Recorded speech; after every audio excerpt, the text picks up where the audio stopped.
پول لایق این نیست که هدف زندگی باشه. مقام و قدرت و موقعیت‌های اجتماعی حقیرتر از اونن که هدف زندگی انسان قرار بگیره. هدف زندگی بندگی است، رسیدن به خداست. راهش هم فقط همین. سر مل من سالم و هر مل من آرام. Ini adalah sebuah momen ketika Ayatollah Ali Khamenei sedang mengisi sebuah majelis ilmu di hadapan keluarga pejabat tinggi Iran.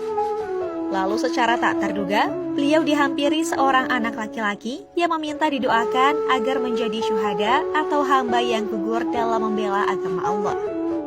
Dan inilah reaksi yang diberikan oleh pemimpin agung Iran.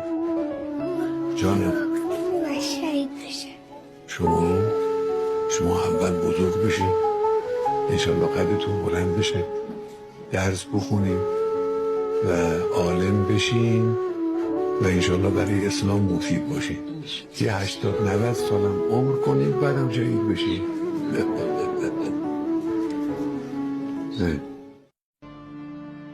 بگو ببینم، بگو خانم.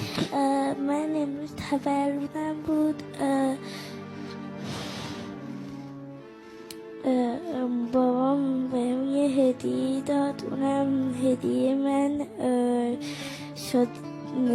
من شما بودین که تونستم شما رو ببینم. الان اومدم پیش شما، میتونم حالا که به سن نرسیدم به سنم، میشه شما رو یکم بغل کنم؟ بغلم کنیم. کجا بیا اینجا بغل.